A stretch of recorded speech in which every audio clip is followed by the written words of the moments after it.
The nearest star to our solar system is only 4.25 light years away. In cosmic terms, it is practically next door. Every map of the galaxy makes it look like a short hop. Every article about interstellar travel calls it the obvious first destination. And that is the most dangerous lie in all of astronomy. Because when you actually try to design a mission, build a ship, keep humans alive, maintain communication, and hold a civilization together long enough to complete the journey, 4 light years stops being a neighborhood stroll and becomes a death sentence measured in decades, centuries, or longer. The nearest star is not the beginning of interstellar travel. It may already be the wall where the entire dream breaks apart. And no one is talking about why. If this kind of deep science keeps you thinking, a like and a subscribe go a long way toward helping us make more of it. It is free, it takes a second, and it genuinely helps. Are you comfortable? Now, let's begin. Look up tonight. If you're in the southern hemisphere and the sky is clear, and you know where to point your eyes, you can find a faint red dot in the constellation Centaurus. It is not impressive, it is not bright. Most people have never seen it. But that dim point of light is the closest star to our solar system. Its name is Proxima Centauri, and it sits approximately 4.25 light years from where you are standing right now. 4.25 light years. Say that number out loud. It sounds manageable. It even sounds close, like something an ambitious species with rockets and telescopes and a century of spaceflight under its belt could reasonably attempt. And that is exactly the problem. Because that number is a trap. It is the most seductive, most misleading figure in all of astronomy, and it has convinced generations of scientists, engineers, dreamers, and storytellers that the stars are within reach. They are not. And the cruelest part of the illusion is that it begins with the one star we most desperately want to believe we could get to. To understand why 4.25 light years feels close, you have to understand how human beings process distance. Our brains evolved to navigate savannas. We are wired to think in terms of walking distance, throwing distance, the space between a predator and an escape route. We are good at distances measured in meters, and terrible at distances measured in anything larger than a continent. When numbers grow past a certain point, the brain stops calculating and starts rounding. 1,000,000, 1,000,000,000, 1,000,000,000,000. They all collapse into the same vague sense of big. The emotional weight flattens. The number becomes decoration. Now take that cognitive flaw and hand it a map of the local stellar neighborhood. Every popular astronomy chart you have ever seen does the same thing. It places our solar system in the center and arranges the nearest stars around it in a tidy diagram. Alpha Centauri A and Alpha Centauri B appear as a close binary pair. Proxima Centauri sits just beside them. The labels are clean. The distances are printed in light years. And the visual impression is unmistakable. These stars look like neighbors on a quiet street. That image is a lie told by graphic design. A light year is not a unit your brain can feel. It is the distance that light, the fastest thing in the known universe, covers in one full year of continuous travel. Light moves at approximately 186,000 miles per second. In a single second, it could circle the Earth more than 7 times. In 1 year, it crosses roughly 5.88 trillion miles. That is not a misprint. Trillion. 5.88 trillion miles in a single light year. Now multiply that by 4.25. The distance to Proxima Centauri is approximately 25 trillion miles. Written out, That number has 13 digits. But digits do not communicate anything to the part of your brain that actually processes distance. So let us try something else. Shrink the distance between Earth and the Sun down to a single meter. Just 1 meter, roughly the length of your arm span. On that scale, our entire solar system, from the Sun out past Neptune, fits inside a circle about 60 meters wide. That is the length of roughly half a football field. Everything humanity has ever directly explored, every planet we have photographed, every moon we have landed on, every asteroid we have visited, fits inside that 60-meter circle. On the same scale, the distance to Alpha Centauri is 276 kilometers. That is roughly the distance from New York City to Washington, D.C. Your entire solar system is half a football field. The nearest star is a 4-hour highway drive away. Sit with that for a moment. Everything you know, everything the species has ever touched, fits in a space smaller than a stadium parking lot, and the closest star is in another city. That analogy still does not fully land, because highway drives are something we do routinely. We think of 4 hours on the road as mildly inconvenient, but the scale model is hiding the thing that makes the real distance lethal. On the model, you can drive. In reality, there is no road. There is no highway. There is no fuel station. There is no atmosphere. Between your 60-meter circle and that other city, there is nothing. Absolute vacuum. Temperatures near absolute zero. Radiation pouring in from every direction. And the only way to cross it is to carry everything you will ever need with you, from the first second of the trip to the last, with no possibility of resupply, rescue, or return. This is the gap between chart distance and mission distance. A chart shows you 2 points and a line between them. A mission has to survive the line. And here is where the illusion deepens, because every piece of cultural storytelling humanity has produced about the stars reinforces the false sense that the nearest ones are almost reachable. Science fiction puts faster-than-light drives in every ship. News articles describe Proxima Centauri b as an Earth-like world in our stellar backyard. Space agencies publish optimistic concept art of interstellar probes. The language is always warm, always inviting. Next door, nearest neighbor, just a short hop. The vocabulary is borrowed from real estate, not astrophysics, and it works. It makes the listener feel that interstellar travel is a logistics problem, something difficult but solvable, something an engineering team with enough funding could crack in a few decades. The framing turns a physical impossibility into a scheduling challenge. It is not a scheduling challenge. Let us bring in the only real data point humanity has for interstellar travel, Voyager 1. Voyager 1 launched from Cape Canaveral on September 5th, 1977. Its original mission was to study Jupiter and Saturn.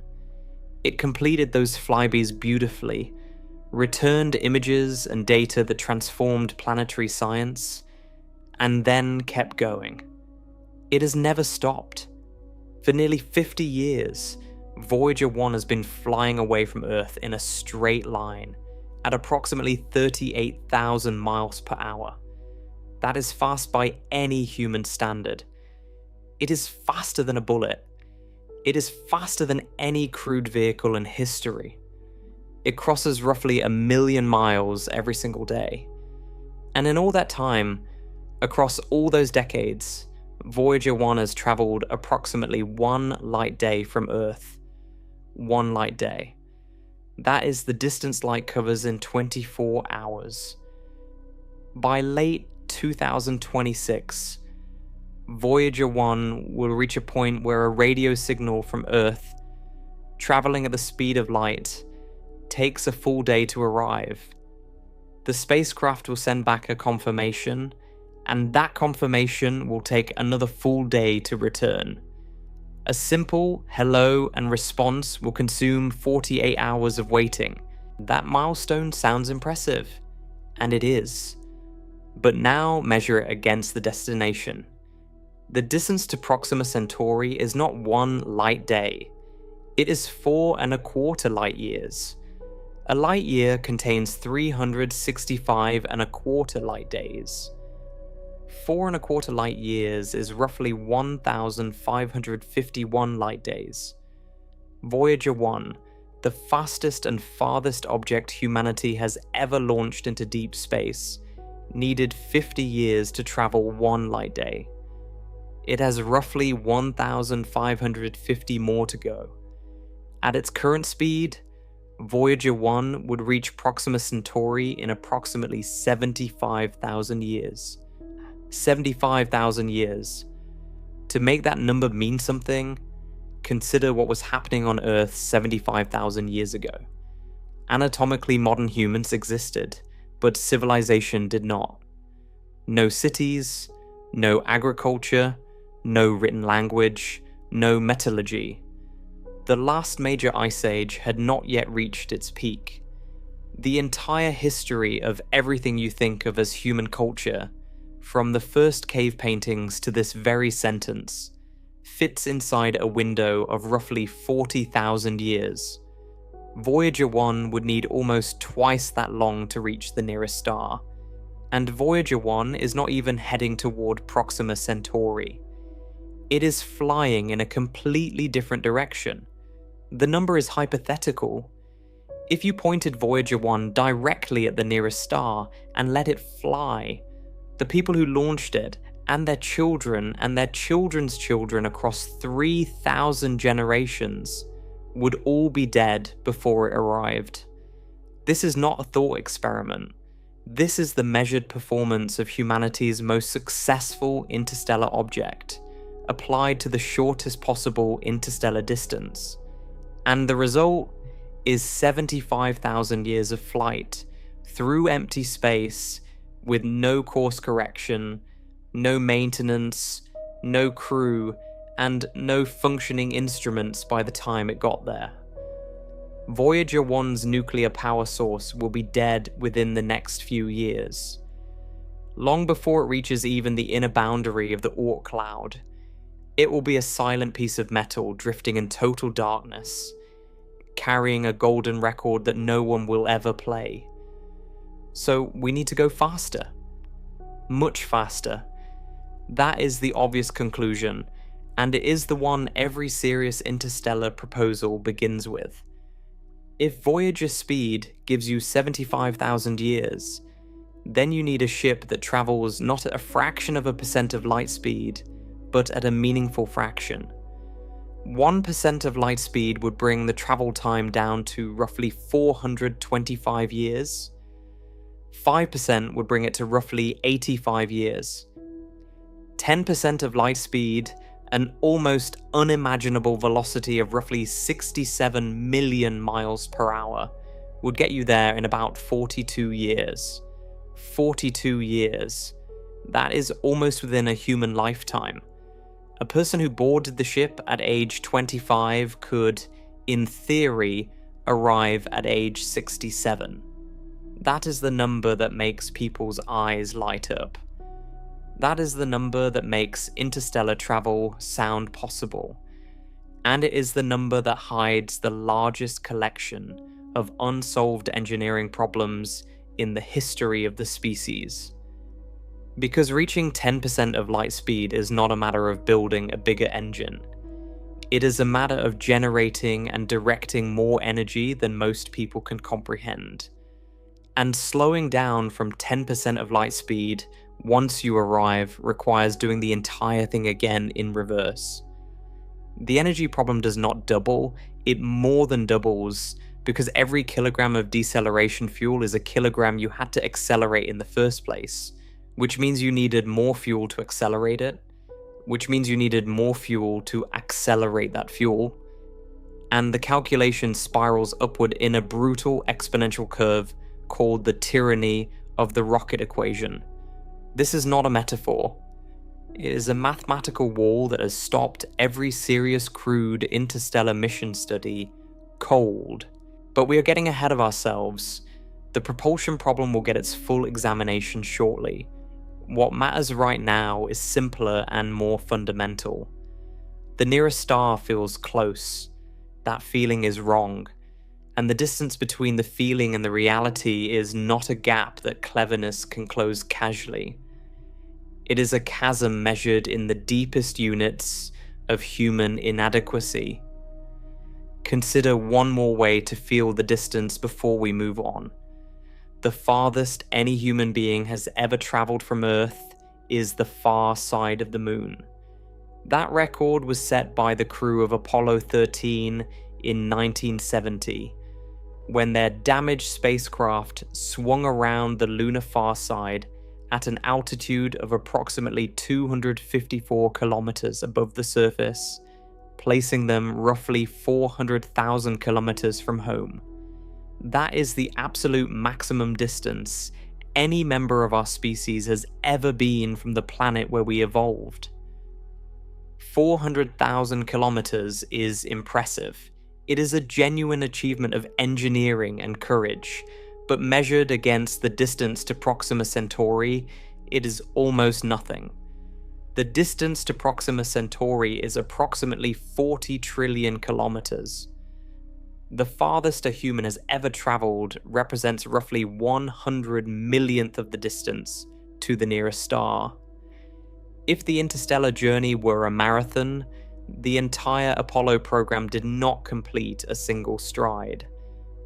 It completed a distance equivalent to the width of a human hair on the starting line. That is not an exaggeration. Run the numbers yourself. 40 trillion divided by 400,000 is 100 million. The ratio between the farthest human journey and the nearest interstellar destination is 1 to 100 million. We are not close to the stars. We have not taken the first step. We have not taken a fraction of the first step. We are standing on the starting line, looking at a finish line so far away that no instrument in our possession could photograph it from here, and we are calling it the easy one. And yet, this is exactly the destination that every interstellar roadmap places at the top of the list. Proxima Centauri is the default answer. It is the closest. It has a planet in the habitable zone. It is the one that shows up in headlines every time someone publishes a new propulsion concept or a new exoplanet study. The assumption, stated or unstated, is always the same. If humanity is ever going to reach another star, it will start here. This is the first rung on the ladder. The question this story is going to answer is whether that first rung is already too high to reach. Not too high in the vague, philosophical, space is big sense. Too high in the concrete, engineering. This is what the mission actually requires sense. Too high in the sense that every system a mission depends on. Propulsion, shielding, life support, communication, social cohesion, mechanical endurance, institutional continuity, faces a version of the same problem at interstellar distances, and none of them have solutions that work at this scale, and all of them must work simultaneously for the mission to succeed, and the failure of any single one means the failure of everything. The nearest star is not a warm-up, it is the test. It is the hardest version of the easiest possible interstellar mission. And what the rest of this story will show is that the test may already be too hard, not because we lack ambition or imagination, but because the universe built a gap between the stars that is fundamentally hostile to everything a living mission requires. There is one more detail that makes the illusion even crueler, and it involves the star itself. Proxima Centauri is not a star like our Sun. It is a red dwarf. It is roughly 1/8 the mass of our Sun, and its luminosity is barely a fraction of a percent of solar output. It is so dim that despite being the nearest star to our solar system, it is invisible to the naked eye from Earth. You cannot see it without a telescope. The nearest star in the sky is one you have never seen, but it has a planet. In 2016, astronomers confirmed the existence of Proxima Centauri b, a world with a minimum mass roughly 1.33 times that of Earth, orbiting within the star's habitable zone. The announcement made global headlines: an Earth-like planet orbiting the nearest star. The implication was electric. Here was a destination. Not just a star to fly past, but a world to visit. A place where liquid water might exist on the surface. That headline hid a critical detail. Proxima Centauri is a violently active star.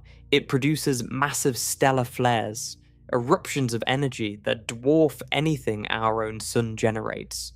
One flare detected in 2018 was 10 times brighter than our sun's largest flares when observed at comparable wavelengths. These are not rare events. Proxima Centauri flares regularly. It bombards its habitable zone with bursts of ultraviolet radiation and high-energy particles that could strip a planet's atmosphere over time.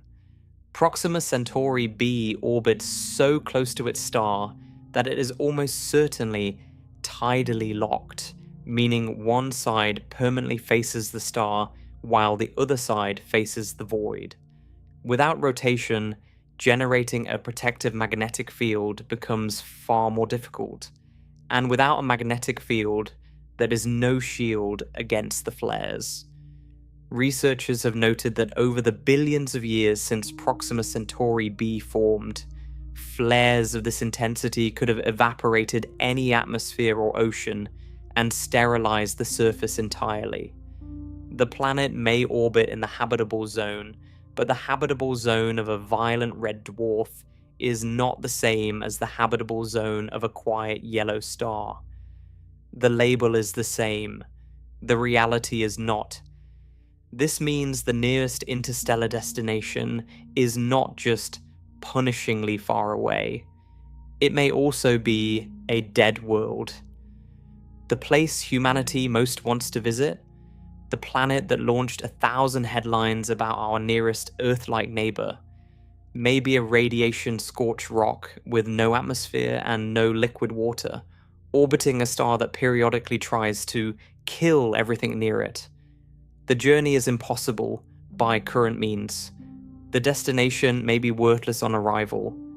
And this is the best case. This is the closest star. This is the shorter distance. This is the most favorable geometry the galaxy offers. Everything else is farther, harder, and more hostile. And still, the maps make it look like it is right next door. Next, we are going to do something that no pop science article about interstellar travel wants to do. We will sit down with the actual engineering and ask what it would take to build a ship capable of crossing this distance within a time frame that means something to a human crew. We will examine every propulsion concept that has ever been seriously proposed, from nuclear bombs to laser beams, and we will follow each one to its logical conclusion. We will find out what happened when the most ambitious interstellar project of the 21st century, funded by a billionaire and endorsed by one of the greatest physicists who ever lived, tried to turn the dream into hardware. And we will see what stopped it. Because the universe did not hide the problem. The problem was always in the numbers. We just were not paying attention. Every rocket ever built by the human species operates on the same basic principle. You carry fuel, you burn it. The exhaust shoots out the back, and the reaction pushes the ship forward. It is Newton's third law applied to a tube full of fire. It works beautifully inside the solar system. It got us to the moon. It sent probes to every planet. It has explored comets, asteroids, and the edge of the heliosphere. And it is laughably, catastrophically, mathematically incapable of reaching the nearest star. The reason is not a lack of ambition. It is a law of physics so fundamental that it has its own name, and every engineer who has ever tried to design an interstellar mission has hit it like a wall within the first hour of calculation. It is called the Tsiolkovsky rocket equation, named after the Russian scientist who formalized it in 1903, and it describes the relationship between three things: the speed you want to reach, the speed at which your exhaust leaves the engine, and the ratio of your total mass at launch, fuel included, to your mass at the end of the burn when the fuel is gone. The equation is elegant. Its consequences are brutal. If your exhaust velocity is low, as it is with chemical rockets, then reaching a high speed requires a fuel mass that grows not in proportion to the speed increase, but exponentially. You do not need twice as much fuel to go twice as fast. You need vastly, absurdly more. The numbers climb so steeply that even modest speed targets demand fuel loads that dwarf the payload by factors of thousands. A standard chemical rocket, the kind that launches satellites and sends capsules to the International Space Station, has an exhaust velocity of roughly 3 to 4.5 kilometers per second. That is fast by everyday standards, but by interstellar standards, it is nearly stationary. To accelerate a spacecraft to even 1% of the speed of light, which is approximately 3,000 kilometers per second, using chemical propulsion, you would need a fuel-to-payload ratio so large that the numbers leave engineering behind and enter the realm of pure absurdity. You would need more fuel than exists in mass on the entire planet. This is not an opinion. It is what the equation produces. Chemical rockets are ruled out for interstellar travel. Every serious proposal has known this for decades. The question has always been what replaces them. The first serious attempt to imagine something better was Project Orion. In the late 1950s and early 1960s, a group of physicists and engineers at General Atomics, including Freeman Dyson, proposed a spacecraft propelled by nuclear bombs. The concept was exactly as wild as it sounds. The ship would carry thousands of small nuclear devices in its belly. One by one, they would be ejected behind the ship and detonated. Each explosion would slam into a massive steel pusher plate at the rear of the vessel, and the force of each blast would nudge the ship forward. Detonate enough bombs fast enough, and the ship accelerates to significant speeds. Orion was not fantasy. Detailed engineering studies were conducted. Small-scale models using conventional explosives were tested, and they worked. The physics was sound. A large enough Orion vehicle, detonating nuclear charges every few seconds, could in theory reach 3 to 5% of the speed of light. At that speed, the trip to Proxima Centauri would take roughly 85 to 140 years.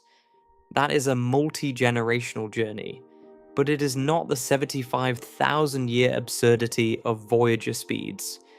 It is at least in the range where the conversation can begin.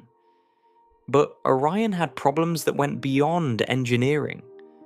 The Partial Nuclear Test Ban Treaty of 1963 prohibited nuclear detonations in space. The project was shelved. And even if the political barriers had not existed, the engineering challenges were formidable. Carrying thousands of nuclear devices creates an obvious risk. The pusher plate would endure forces that no known material could survive indefinitely. And the total mass of the ship, including its bomb supply, was estimated at several thousand tons, which meant that launching it from Earth's surface would have required detonating nuclear weapons within the atmosphere. The concept worked on paper. Translating it into a real mission was another matter entirely. In the 1970s, the British Interplanetary Society launched Project Daedalus, a 5-year theoretical study to design an unmanned interstellar probe. The Daedalus team rejected nuclear bombs and turned instead to nuclear fusion. Their design used small pellets of a fuel mixture that included helium-3 and deuterium, ignited by electron beams in a reaction chamber. The energy from each microfusion explosion would be directed out the back of the engine as exhaust, and the ship would accelerate over a period of roughly 4 years to about 12% of the speed of light. That is a stunning number. 12% of light speed would cross the distance to the nearest star in roughly 35 years of coasting. The Daedalus study was rigorous and technically detailed. It remains one of the most credible interstellar mission designs ever produced, and it was still, by any honest assessment, far beyond what humanity could build. The fuel alone was the first insurmountable problem. Daedalus required approximately 50,000 tons of helium-3. Helium-3 is extraordinarily rare on Earth. It exists in tiny quantities, mostly as a byproduct of nuclear weapons maintenance and the decay of tritium. The global supply is measured in kilograms, not tons. The Daedalus designers knew this and proposed mining helium-3 from the atmosphere of Jupiter, using giant robotic balloon platforms that would scoop gas from the upper cloud layers. This was not an engineering proposal. It was a civilization-scale industrial project that assumed capabilities several centuries beyond our own. And Daedalus was an unmanned probe. It carried no crew, no life support, no shielding for living beings. It was a flyby mission. It would not stop at the destination. It would scream past at 12% of light speed, take measurements for a few days as the target system blurred by, and transmit data back across the light years. The entire mission architecture was designed around the admission that slowing down was a problem the study could not solve. This is the deceleration trap, and it deserves more than a moment of focused attention because it eliminates most of the speed numbers that make interstellar travel sound feasible, and because what deceleration actually looks like as a physical maneuver is something almost no popular account of interstellar travel describes honestly. Getting a spacecraft up to speed is only half the problem.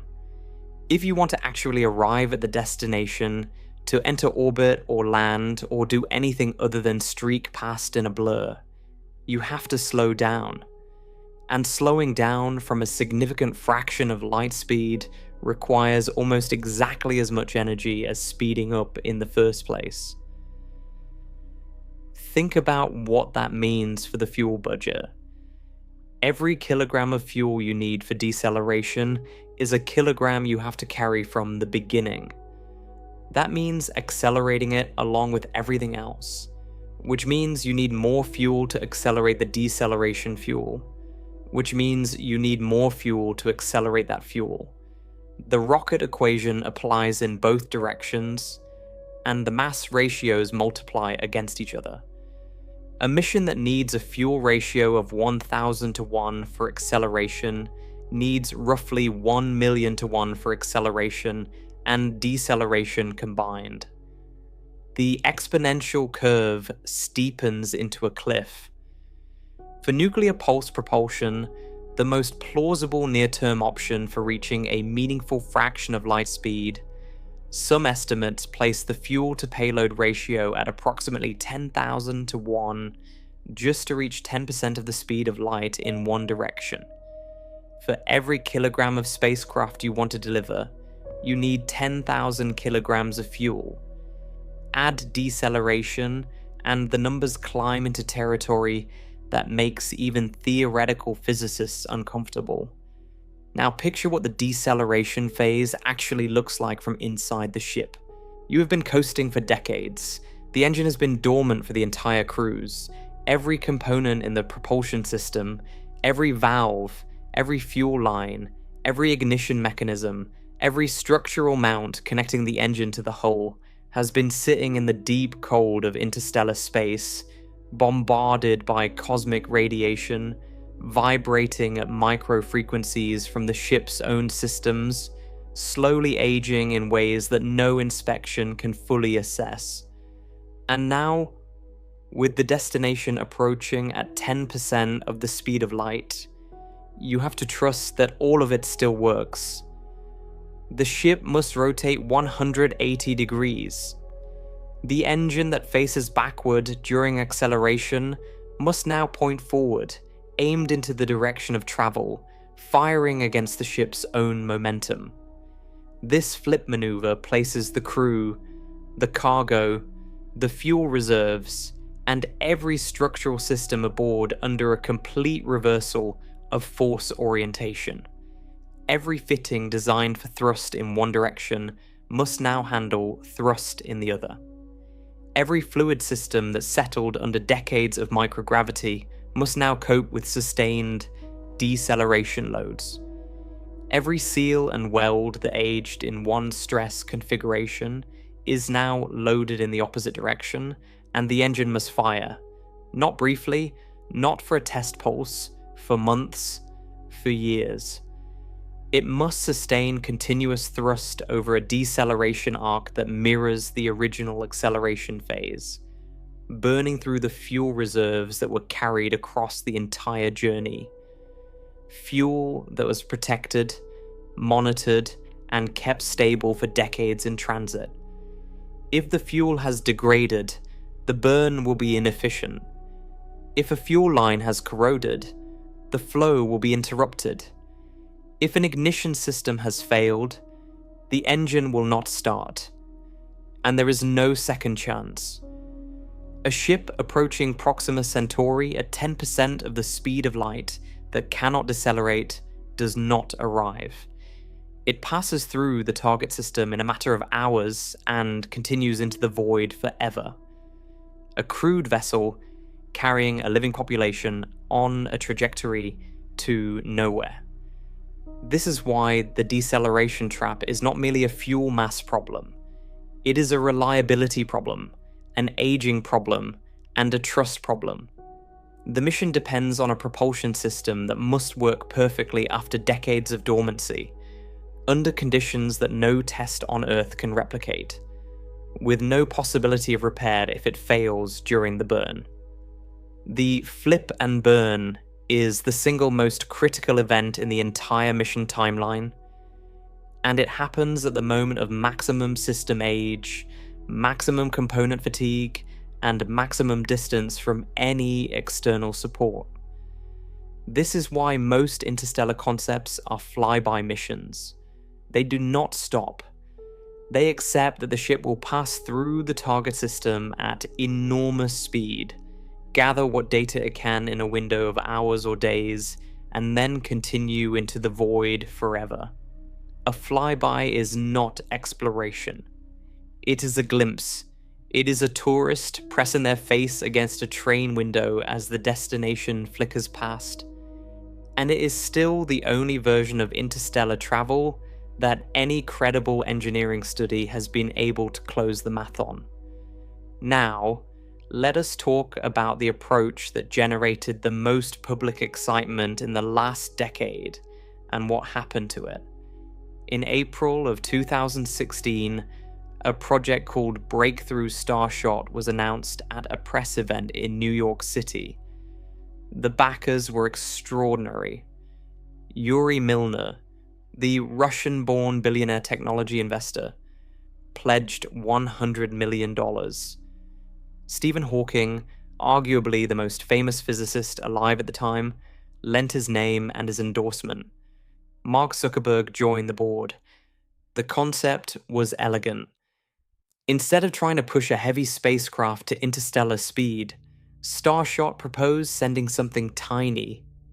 A chip, a wafer of silicon roughly the size of a postage stamp, weighing just a few grams, attached to a gossamer-thin reflective sail roughly 4 meters across. On the ground, a massive array of lasers, generating a combined output of up to 100 gigawatts of coherent light, would fire at the sail. The pressure of the photons hitting the reflective surface would accelerate the tiny craft to roughly 20% of the speed of light in a matter of minutes. At that speed, the chip would reach the Alpha Centauri system in approximately 20 years.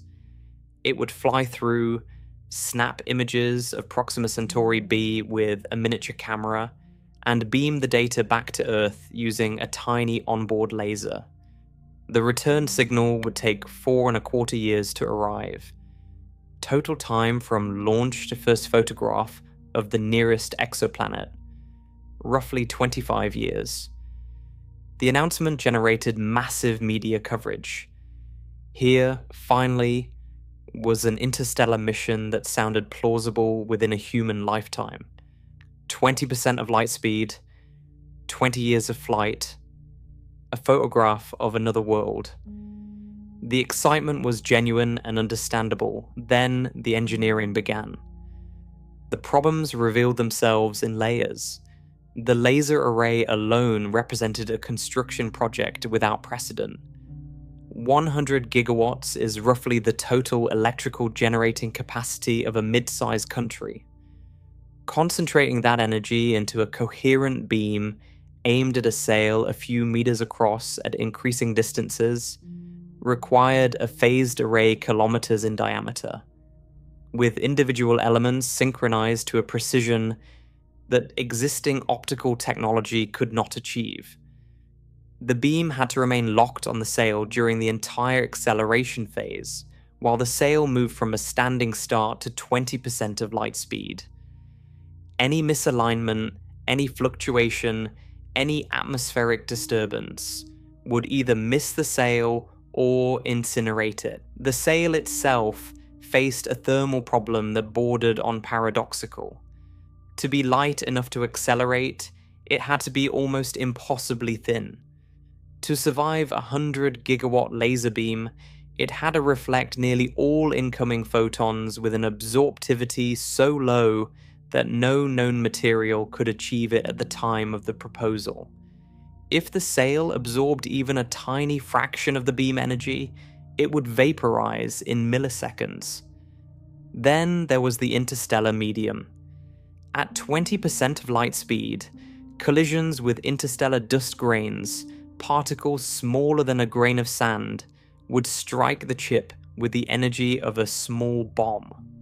Over a journey of 4.25 light years, the cumulative damage from dust impacts could shred the sail and destroy the electronics. Shielding a gram-scale spacecraft against these impacts without adding mass was an unsolved problem. Communication was another wall.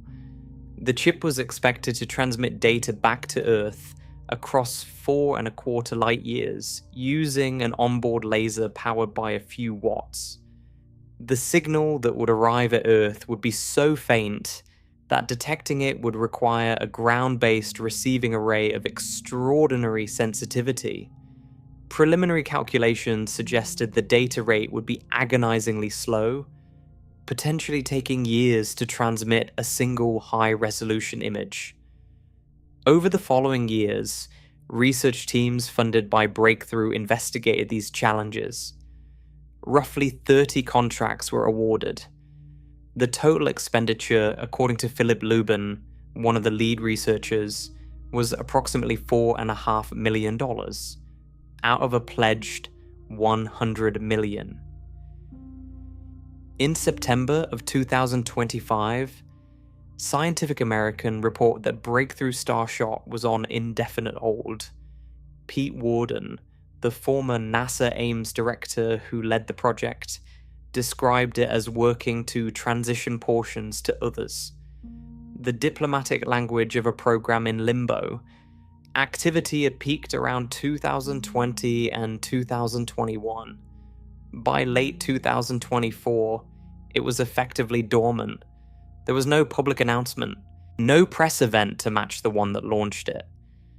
The most ambitious interstellar project of the 21st century quietly faded into silence. The reason was not a lack of vision. It was the accumulated weight of the engineering. The laser array alone was estimated to cost between $5 and $10 billion under best-case assumptions about cost reductions in laser manufacturing. The sail material did not exist.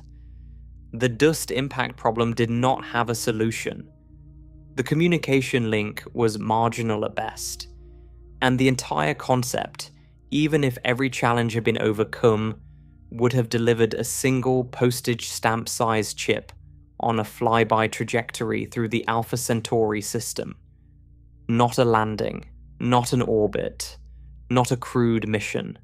A chip moving at 60% of the distance from the Sun to Proxima Centauri every year, blasting through the target system in a matter of hours, snapping photographs at a speed so great that motion blur would be a serious engineering constraint. And this was the version of interstellar travel that was supposed to be achievable within a generation. Breakthrough Starshot was not the only serious attempt to move the needle. In 2009, the British Interplanetary Society and the Tau Zero Foundation launched Project Icarus, a 5-year study explicitly designed as a successor to Dead ou Loose. Where Dead ou Loose had accepted the flyby constraint, Icarus set itself the harder target. It would design a mission capable of decelerating at the destination. The team, led by aerospace engineer Kelvin Long, revisited fusion propulsion, examined alternative fuel cycles, and explored magnetic sail concepts that could use the interstellar medium itself as a braking mechanism, scooping hydrogen atoms and converting drag into deceleration. The study was thorough and the team was credible, but the conclusions were sobering. Every deceleration architecture the team examined added so much mass, so much complexity, and so many untested technologies to the mission profile that the design kept spiraling away from anything that could be built within foreseeable engineering horizons. The magnetic sail concept required a scoop hundreds of kilometers across, deployed and maintained at relativistic speed, through a medium whose density varies unpredictably. The fuel requirements for a break-in burn, even with optimistic fusion performance, push the total mission mass back into the tens of thousands of tons. Icarus produced valuable research.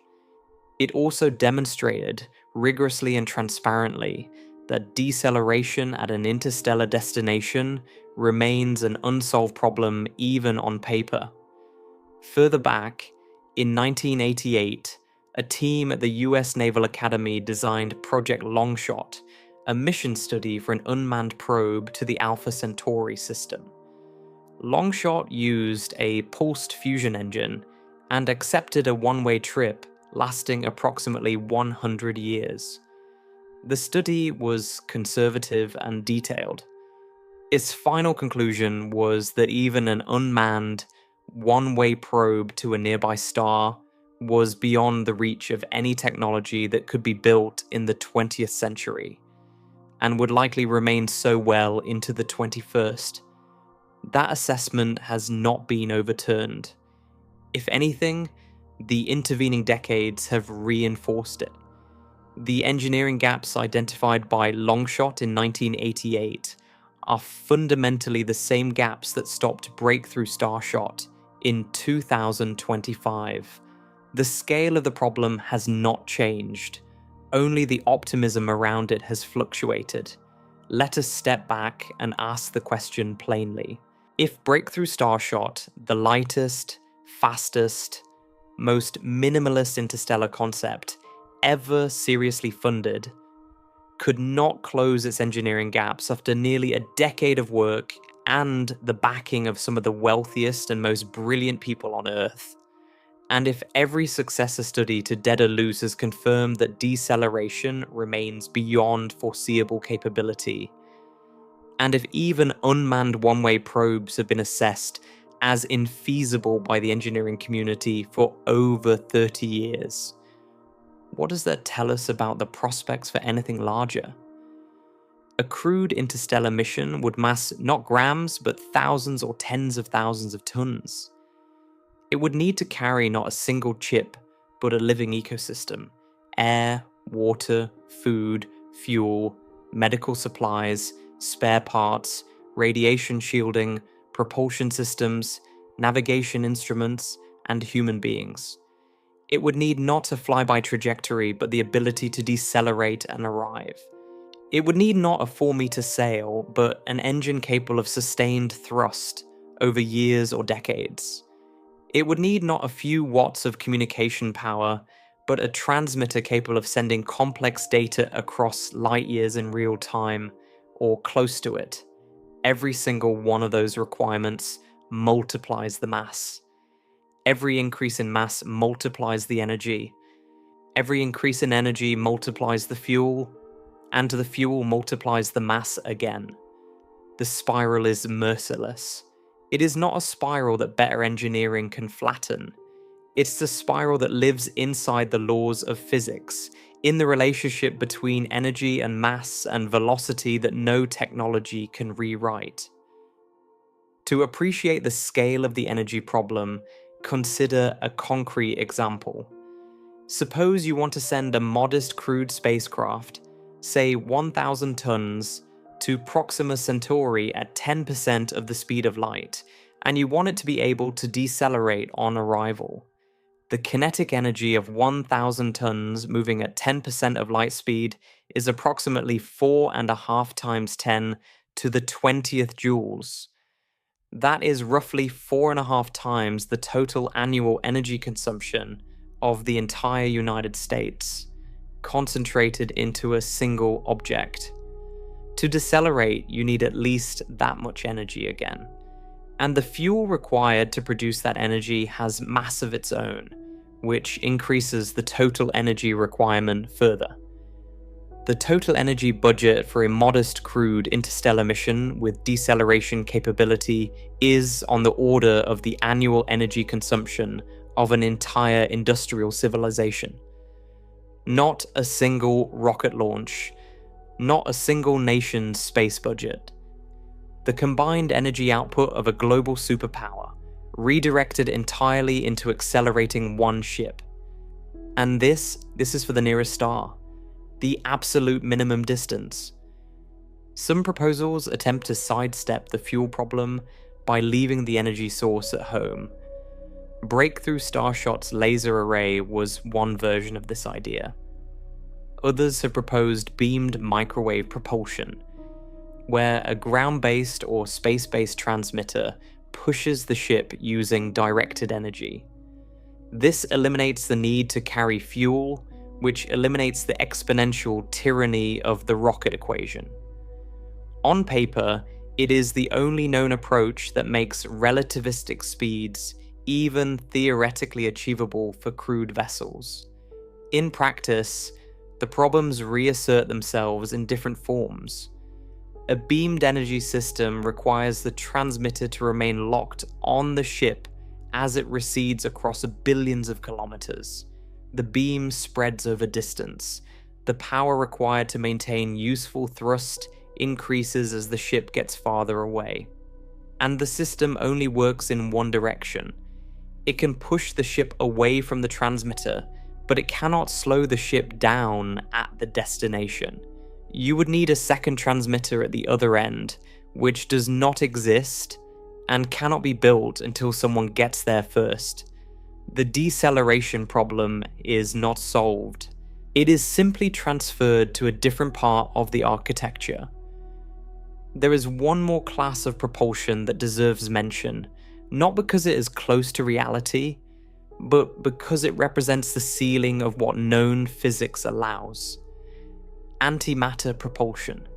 When matter meets antimatter, both are annihilated and converted entirely into energy, according to the most famous equation in physics. The energy yield per kilogram of antimatter is roughly 10 billion times greater than chemical fuel, and roughly 1,000 times greater than nuclear fusion. A few kilograms of antimatter, if it could be contained and directed, would provide enough energy to accelerate a small spacecraft to a meaningful fraction of light speed. The problem is that antimatter does not exist in useful quantities anywhere in the solar system. It has to be manufactured, and manufacturing antimatter is the most energy-inefficient process in the history of technology. Current particle accelerators produce antimatter in quantities measured in nanograms, and the energy cost of production is roughly 10 billion times greater than the energy the antimatter would release when annihilated. Producing a single gram of antimatter using current methods would require more energy than the entire planet consumes in 1,000 years. Producing enough for an interstellar mission is not an engineering challenge. It is a thermodynamic impossibility with current physics. Every road leads to the same wall. Chemical rockets cannot reach the required speed. Nuclear pulse concepts require fuel masses that exceed practical construction. Fusion engines need fuel that does not exist in accessible quantities. Beamed energy cannot solve deceleration. Antimatter cannot be produced in meaningful amounts. Each propulsion concept offers a partial answer to one piece of the problem, and then collapses under the weight of another piece. And here is what makes the situation genuinely different from other engineering challenges humanity has faced. When we wanted to fly, we had air. When we wanted to reach the moon, we had a destination 3 days away. When we wanted to build computers, we had silicon. In each case, the environment offered something to work with. The interstellar environment offers nothing. No fuel depots, no waypoints, no gravity assists after you leave the solar system, no rescue if something breaks, no supply chain, no infrastructure, just vacuum, radiation, and distance so vast that light itself needs years to cross it. The propulsion problem is not a puzzle waiting for a clever solution. It is a confrontation with the energy density of the universe itself. The distances between stars are not empty. They are full of vacuum energy that cannot be harvested, full of space that dilutes every beam and every signal, full of time that corrodes every seal and every circuit. The emptiness between the stars is not empty at all. It is a desert of physics, and crossing it requires carrying your own oasis from the first drop to the last. And propulsion, as crushing as its constraints are, is only the beginning of the problem. Because even if you could build the engine, even if you could generate the energy, even if you could accelerate to 10% of light speed and decelerate on arrival, you would still have to survive the crossing. The space between here and Proxima Centauri is not merely far, it is actively hostile to every system, biological and mechanical, that a mission depends on. What awaits in that space, across those decades or centuries of silent transit, is what we need to talk about now. And it is worse than the engine problem, because engines can be redesigned. The environment between the stars cannot. Imagine you have solved the engine. Imagine some future breakthrough gives humanity a propulsion system that can push a crewed spacecraft to 10% of the speed of light, sustain that velocity for decades, and decelerate on arrival. Grant every optimistic assumption about energy and fuel and engineering. Hand the mission designers a magic engine and tell them to plan the trip. They will still fail. And they will fail not because of the engine, but because of everything between the engine and the destination. Because the space between our solar system and Proxima Centauri is not a neutral medium. It is not a highway waiting to be driven. It is a corridor of compounding hazards that attacks every system aboard a spacecraft simultaneously, relentlessly, for decades or centuries without pause, and no single solution addresses more than one of those hazards at a time. The first killer is invisible. You cannot see it, smell it, or feel it until the damage is already done. It is radiation, and it begins the moment you leave Earth's magnetic field. Earth sits inside a protective bubble generated by the churning liquid iron in its outer core. This magnetosphere deflects the vast majority of charged particles streaming through space, particles accelerated to enormous energies by exploding stars, colliding galaxies, and the violent magnetic fields of distant pulsars and black holes. These are galactic cosmic rays, and they are everywhere. They fill the galaxy like a low, constant rain of subatomic shrapnel. On Earth's surface, you barely notice them. The atmosphere provides an additional layer of shielding equivalent to roughly 10 meters of water above your head. Between the magnetosphere and the atmosphere, only a tiny fraction of galactic cosmic rays reach ground level. You absorb a small dose every day, and your body repairs the damage without difficulty. In deep space, the magnetosphere is gone. The atmosphere is gone. There is nothing between you and the full flux of galactic cosmic radiation, except whatever walls you brought with you. And this is where the physics becomes genuinely frightening. Galactic cosmic rays are not like medical X-rays or the radiation from a dental scan. Those are low-energy photons. Galactic cosmic rays are atomic nuclei, entire atoms stripped of their electrons, accelerated to velocities approaching the speed of light. The lightest ones are protons. The heaviest are iron nuclei and beyond, the so-called HZE particles, high atomic number and high energy. These heavy ions carry so much kinetic energy that they can pass through hundreds of centimeters of solid material, and as they pass through, they leave a trail of ionization damage at the molecular level. They shatter DNA strands. They kill cells. They create cascading mutations that the body's repair mechanisms cannot fully correct. And here is the detail that makes shielding so treacherous. When a high-energy heavy ion strikes a thick layer of metal, it does not simply stop. It fragments. The collision breaks the incoming nucleus into a spray of lighter particles, secondary neutrons, protons, and nuclear fragments that scatter in all directions. These secondary particles carry their own energy and their own capacity for biological damage. In some configurations, thick aluminum shielding actually increases the total radiation dose to the crew compared to thinner shielding, because the secondary particle shower produced inside the walls delivers more cumulative damage than the original cosmic ray would have alone. This is not a theoretical concern. NASA has studied it extensively. Research from the agency's Langley Research Center and findings from the space radiation research community have shown that conventional metal shielding is inadequate for deep space.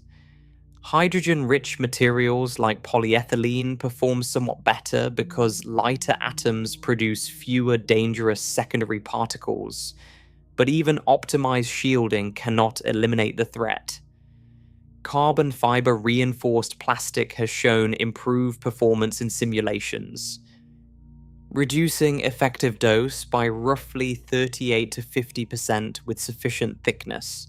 But reducing a dose by half is not solving the problem when the unshielded dose is already many times higher than what the human body can safely absorb over a multi-year mission. Current estimates place a hard ceiling on deep space mission duration with existing shielding technology at approximately 1 year. Beyond that, the cumulative radiation dose crosses into territory where cancer risk, cardiovascular damage, and central nervous system effects become unacceptable. NASA has described this as the equivalent of a sound barrier for deep space, a fundamental limit that current materials cannot break through. 1 year. That is the current safe exposure window for a human being in deep space beyond Earth's magnetosphere. A trip to Proxima Centauri at 10% of the speed of light takes roughly 42 years. At 5%, roughly 85 years. At 1%, over 400 years. Every realistic interstellar transit time exceeds the 1-year radiation limit by factors of 40 to 400. The crew would not just be exposed to dangerous levels of radiation, they would be submerged in it for the entire duration of their lives, and in the case of a generational mission, for the entire duration of their children's lives and their grandchildren's lives. Some proposals suggest active magnetic shielding, generating an artificial magnetosphere around the spacecraft powerful enough to deflect incoming cosmic rays. The concept is sound in principle. Earth does it naturally, but the engineering requirements are extreme. Deflecting galactic cosmic rays with energies in the giga-electron volt range requires magnetic fields of enormous strength, sustained over large volumes of space around the vessel, powered continuously for decades. The superconducting magnets needed would add mass, consume energy, and introduce their own failure modes into a mission that cannot tolerate failure. No working prototype of a spacecraft-scale magnetic radiation shield has ever been built, and the power requirements remain an open research problem. Radiation alone would be sufficient to kill a crewed interstellar mission. But it is only the first entry on a very long list. The second hazard is dust. Interstellar space is not perfectly empty. It contains a thin scattering of gas atoms, roughly 1 hydrogen atom per cubic centimeter on average, along with tiny grains of dust, particles of carbon, silicon, and ice, typically smaller than a micrometer. At everyday speeds, these particles are irrelevant. At a significant fraction of the speed of light, they become weapons. Kinetic energy scales with the square of velocity. Double the speed, and you quadruple the impact energy. At 10% of the speed of light, roughly 30,000 kilometers per second, a dust grain weighing a millionth of a gram carries kinetic energy equivalent to several grams of high explosive. A particle the size of a sand grain carries energy equivalent to a hand grenade.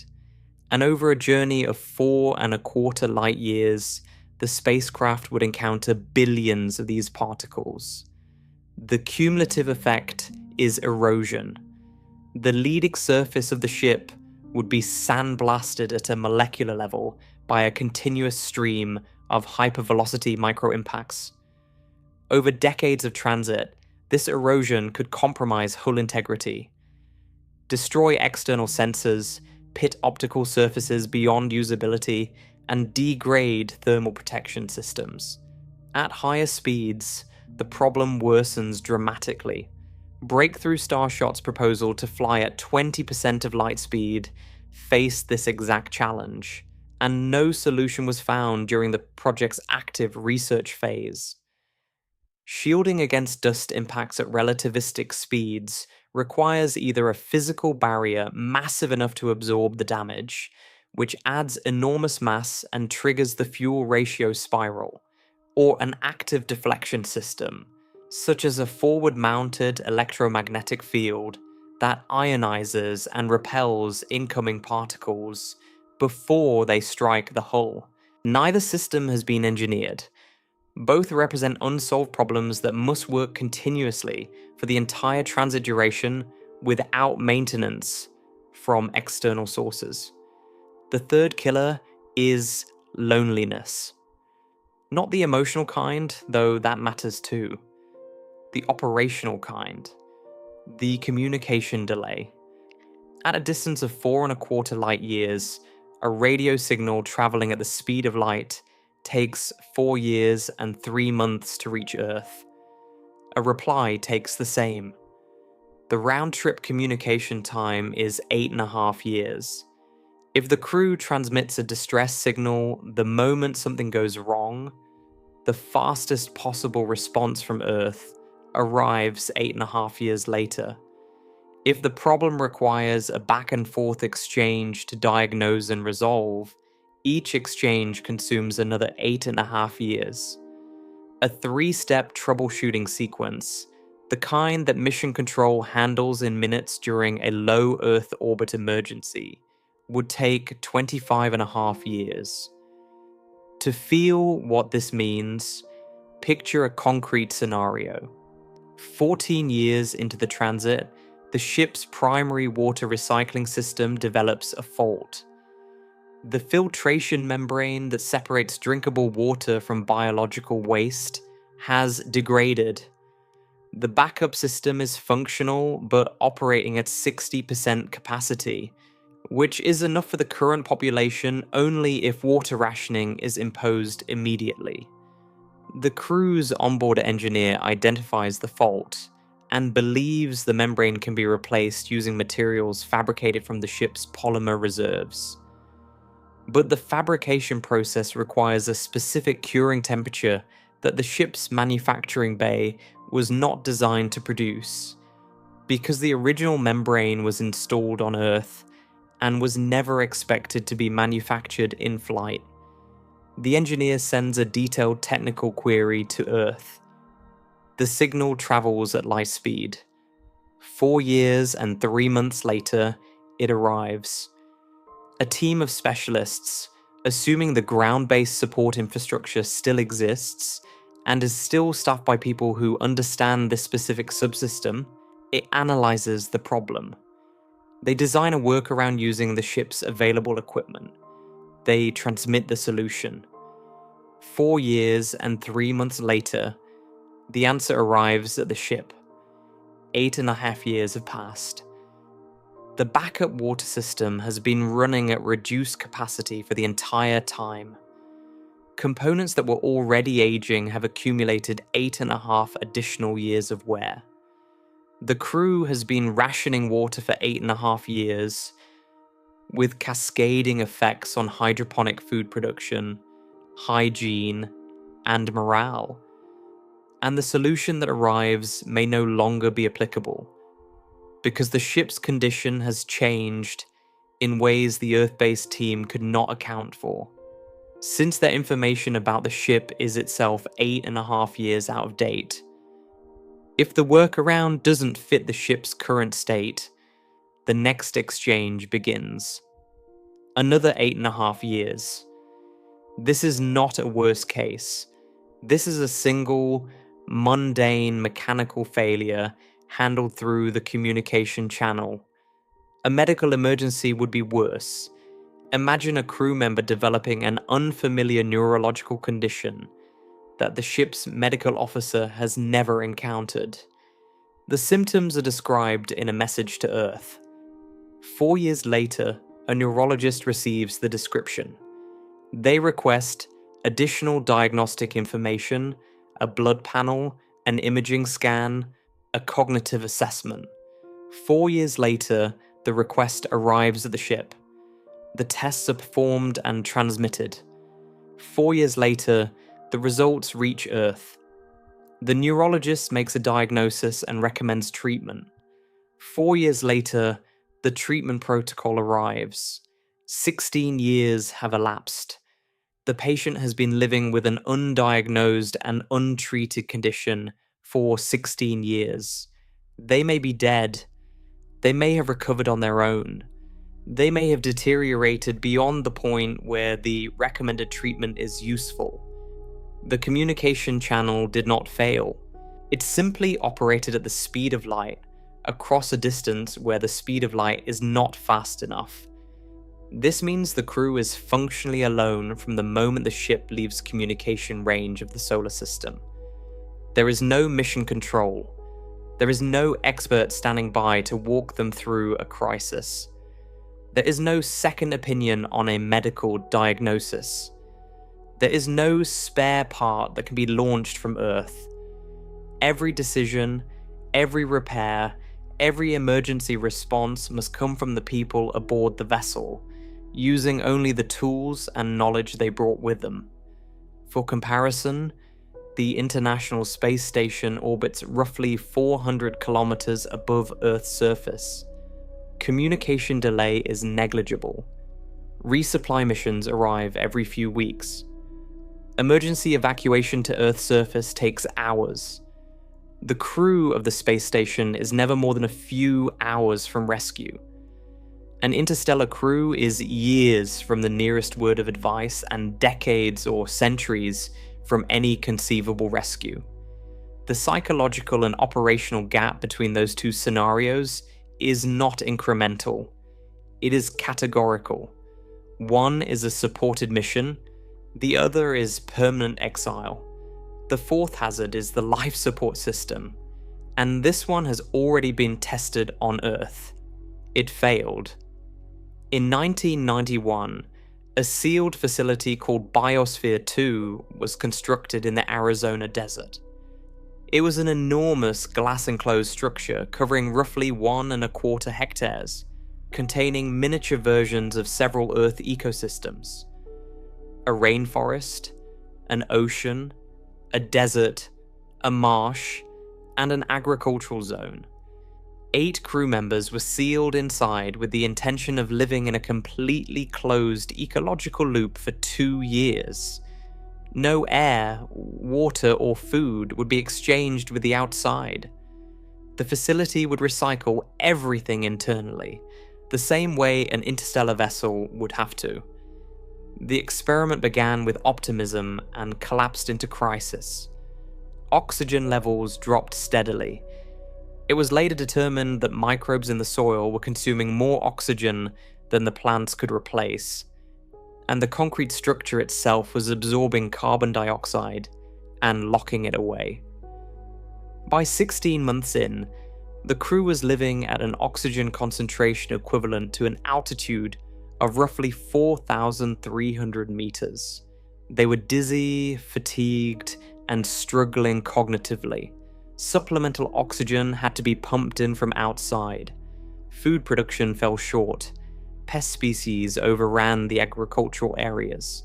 Social tension among the crew became severe. Biosphere 2 was located on Earth's surface. It had gravity. It had sunlight. It was surrounded by breathable air in case of emergency. It had engineers and scientists monitoring it from a few meters away. And it could not sustain 8 people for 2 years. An interstellar vessel would need to sustain hundreds or thousands of people for decades or centuries in zero gravity or artificial gravity, without sunlight, without external oxygen, without any possibility of opening a door and stepping outside. Every atom of air the crew breathes must be recycled. Every drop of water must be reclaimed. Every calorie of food must be grown from waste. The system must operate at near perfect efficiency for a duration longer than any mechanical system in human history has ever functioned without major overhaul. And the term near perfect is doing enormous work in that sentence. Consider what a closed ecosystem actually requires at the chemical level.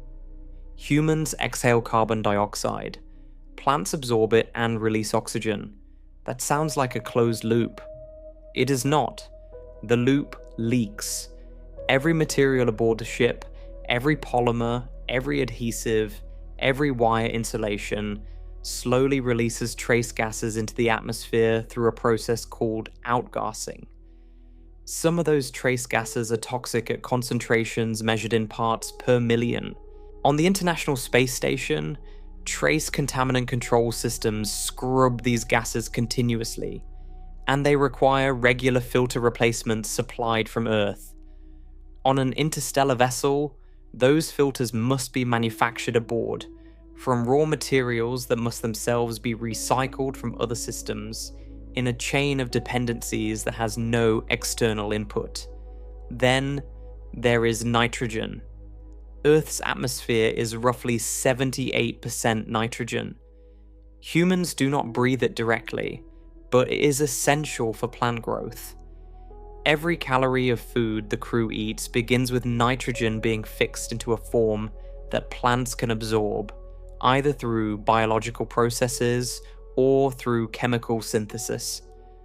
On Earth, this happens through a vast planetary cycle involving bacteria, lightning, ocean chemistry, and industrial fertilizer production. On a spacecraft, the entire nitrogen cycle must be replicated artificially within a sealed volume, and it must remain in balance for centuries. If the cycle drifts, if nitrogen is lost to chemical lockup in structural materials or is converted into compounds the system cannot reclaim, the capacity to grow food declines. The decline may be slow enough that no single generation notices it, but across 10 or 20 generations, a 1% annual drift in nitrogen availability compounds into a food production crisis that arrives decades after the cause first appeared. The caloric math is its own burden. A moderately active adult human requires roughly 2,000 kilocalories per day. A population of 10,000 people, the lower bound for genetic viability on a multi-century voyage, requires 20 million kilocalories per day, every single day, for centuries. That food must be grown under artificial light, in hydroponic or aeroponic systems, using water and nutrients recycled from human and agricultural waste. No harvest can fail catastrophically, no blight can spread unchecked, no pest species can establish itself in the growing chambers. On Earth, agriculture is supported by an entire planetary biosphere that buffers against failures. A bad wheat harvest in one region is offset by production in another. On a spacecraft, there is no other region. There is one farm, and it must produce, without interruption, for longer than any farm on Earth has ever operated under any conditions. The closed-loop life support systems aboard the International Space Station, the most advanced ever deployed, still require regular resupply of water, food, and spare parts from Earth. They are not fully closed, they leak, components fail, filters clog, pumps wear out. The station's environmental control systems represent the pinnacle of current capability, and they cannot sustain even a small crew independently for more than a few months without external input. Scaling this technology to interstellar durations is not an engineering improvement. It is a category change. It requires building an artificial ecosystem so robust, so redundant, so self-repairing, that it can maintain a stable, breathable atmosphere, a functioning water cycle, a reliable food supply, and a viable waste processing chain for longer than most civilizations on Earth have existed. The fifth problem is the people. If the transit time exceeds a single human lifespan, which it does for any speed below roughly 10% of light speed, assuming a need to decelerate, the mission becomes generational. The people who launch are not the people who arrive. Their children are not the people who arrive. Perhaps their grandchildren are, or their great-grandchildren, or a generation so far removed from the original crew that the mission's origin has become mythology rather than memory. Generational missions raise problems that no amount of engineering can address because they are not engineering problems. They are biological and social. The biological constraint is genetic diversity. Small isolated populations lose genetic variation over generations through a process called genetic drift. As diversity shrinks, the frequency of harmful recessive traits increases. Inbreeding becomes statistically unavoidable. The health of the population declines.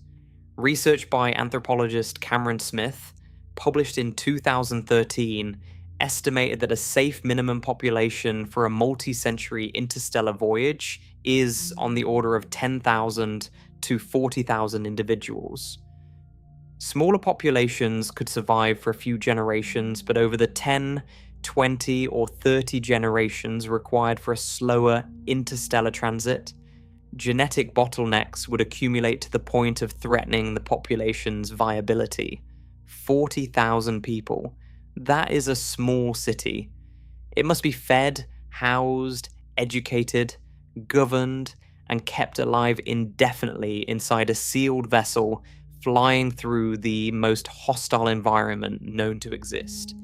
And every one of those 40,000 people must be there voluntarily, or the mission begins with a moral catastrophe, because the children born aboard the ship never chose this life. They did not volunteer for the mission. They did not agree to live and die in a metal cylinder between the stars. They were born into a prison defined by the ambition of ancestors they never met.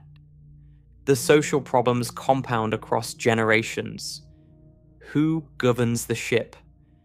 How are laws enforced when there is no external authority? How is technical knowledge preserved across centuries?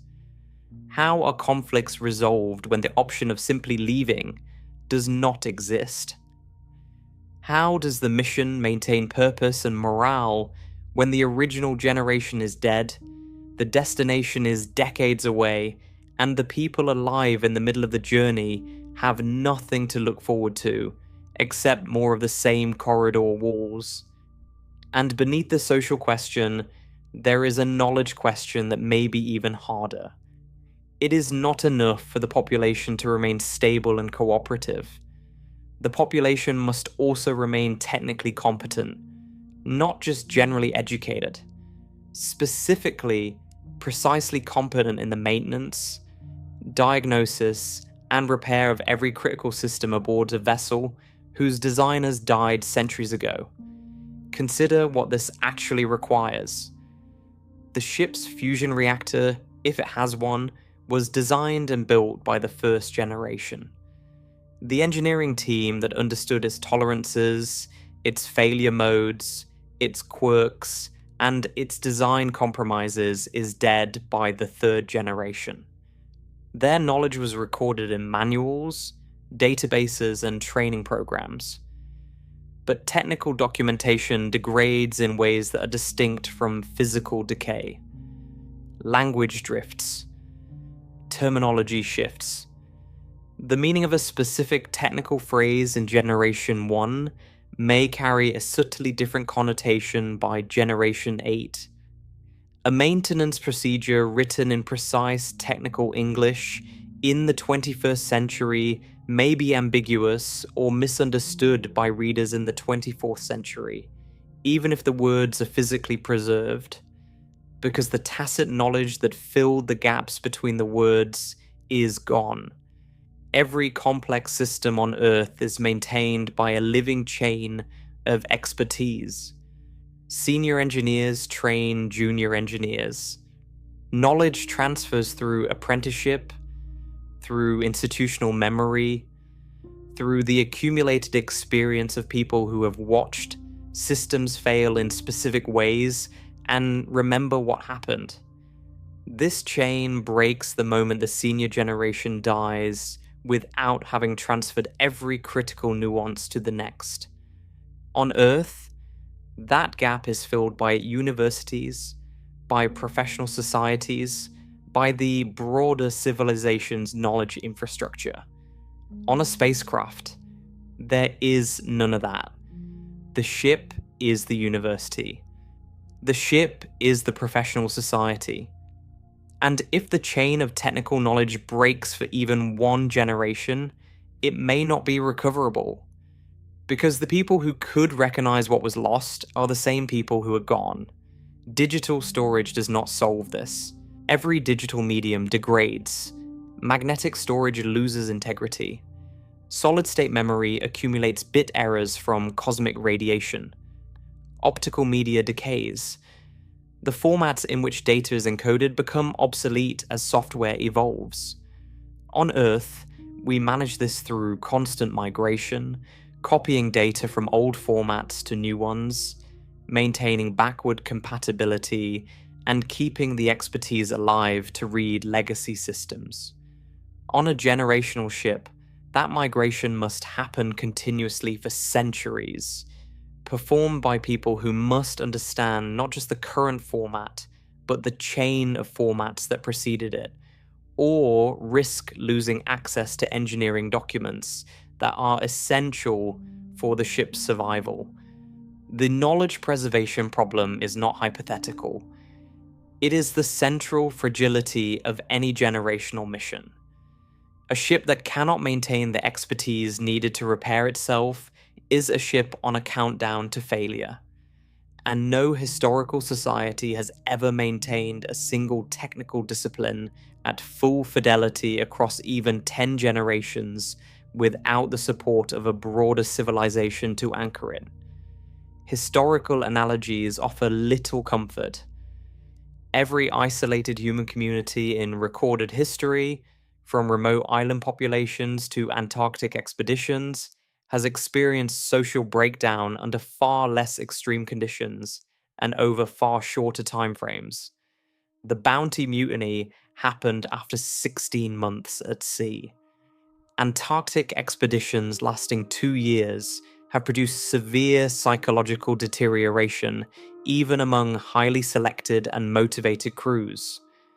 The notion that a population of thousands could maintain social cohesion, technical competence, and institutional continuity across centuries of confinement inside a spacecraft has no precedent and no supporting evidence. The sixth and final hazard of transit is mechanical. Everything breaks.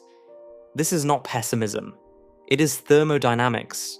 Every seal degrades, every bearing wears, every circuit accumulates damage from radiation and thermal cycling. Every fluid system develops leaks, every structural joint fatigues. The ship is not just a vehicle, it is a life support system, a power plant, a radiation shield, a navigation system, a communication system, a food factory, a hospital, a school, and a government building. All of it must function simultaneously for the entire transit, with zero access to external parts, materials, or expertise.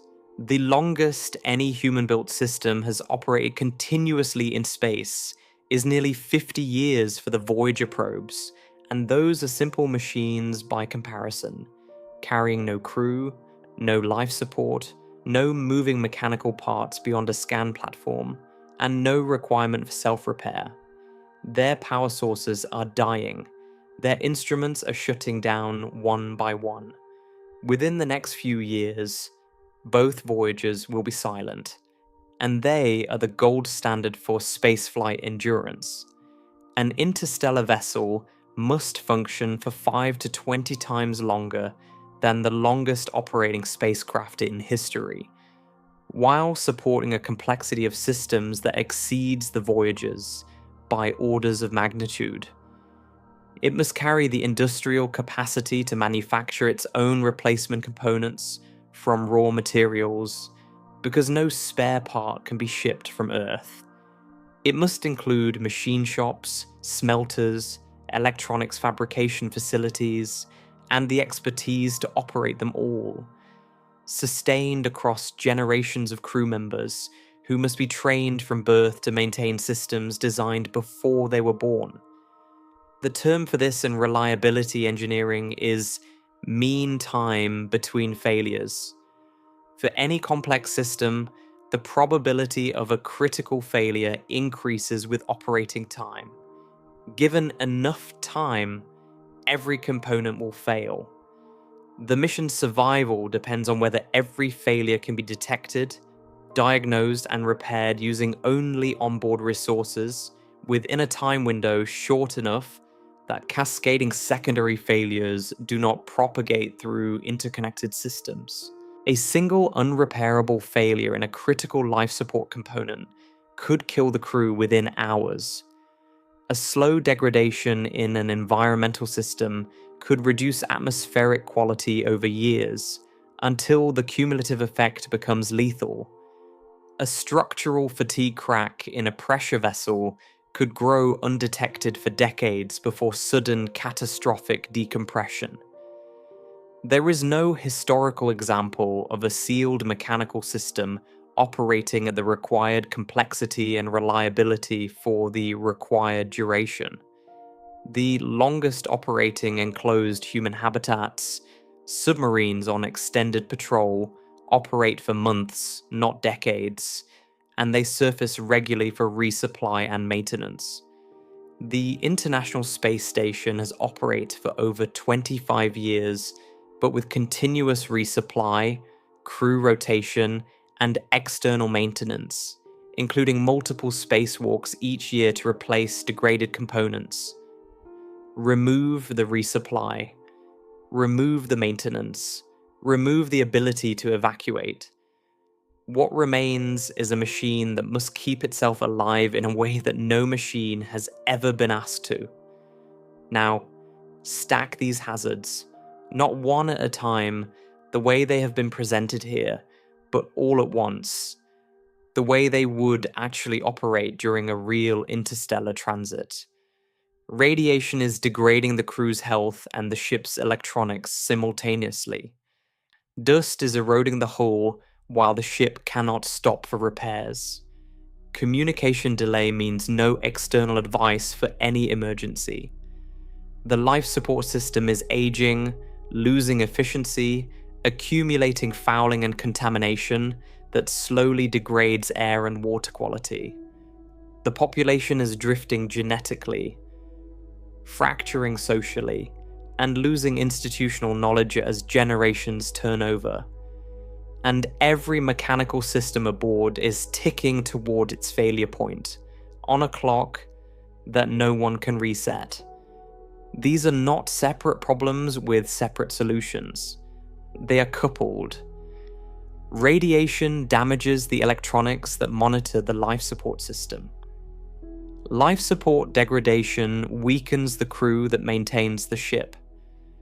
Crew attrition reduces the technical expertise needed to repair mechanical failures. Mechanical failures cascade into life support failures that increase crew stress and reduce the population's capacity to respond.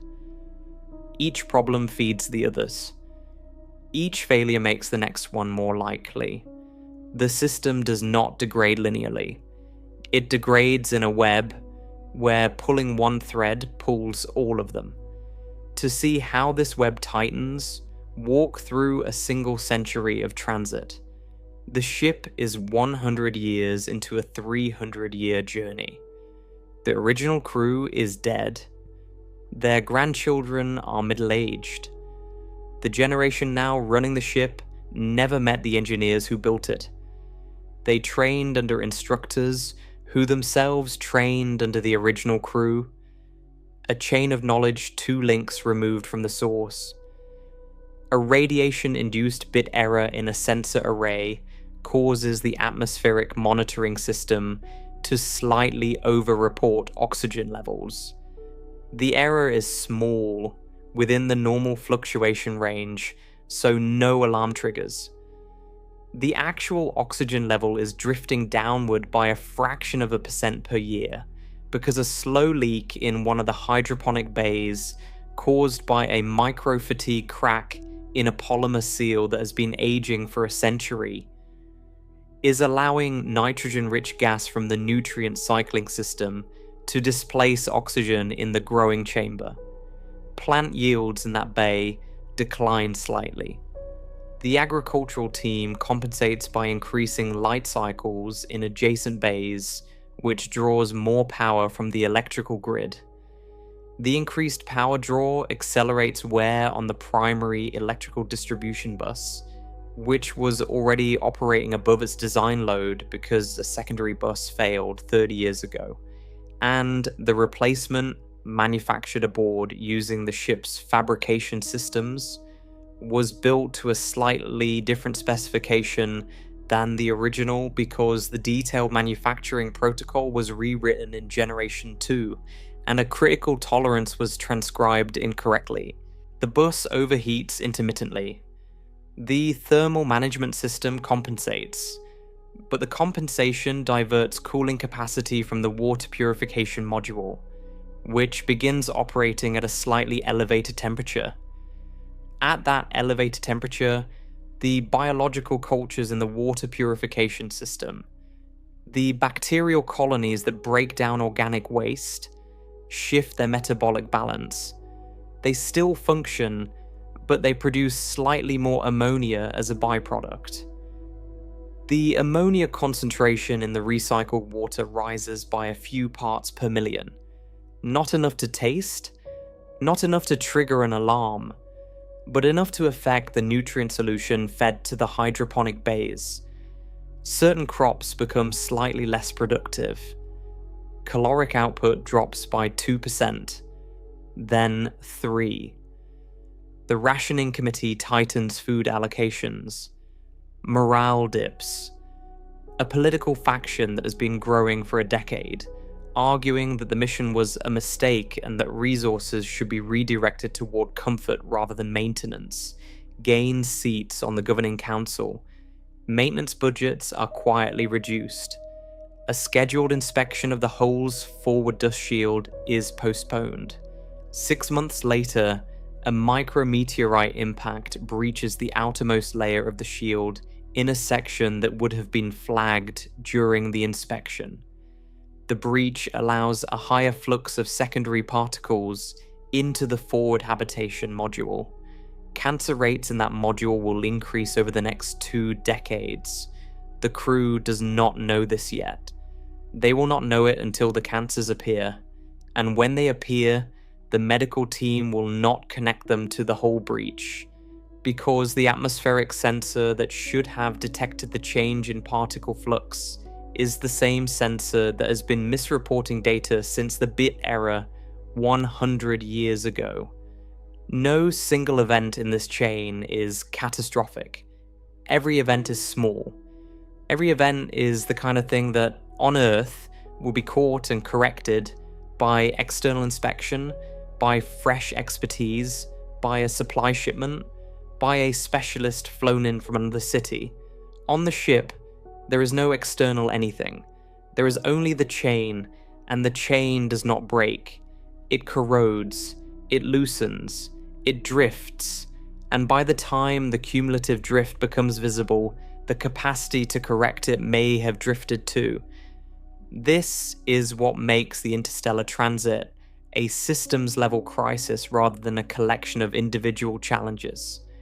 No single breakthrough solves it. A better engine does not fix radiation. Better shielding does not fix social collapse. A more reliable life support system does not fix communication delay. The problems are simultaneous, compounding, and coupled, and they all must be solved at once, and they all must remain solved for the entire duration of a journey that lasts longer than any empire in human history. And even if every one of these problems was somehow managed, even if the ship survived the crossing intact, with a healthy crew and functioning systems, there remains a question that lives outside the hull, back on the planet where the mission began. A question about the civilization that launched the ship and whether it can possibly still exist when the ship arrives. That question is the final and most devastating challenge of interstellar travel. And it is the one that nobody wants to talk about.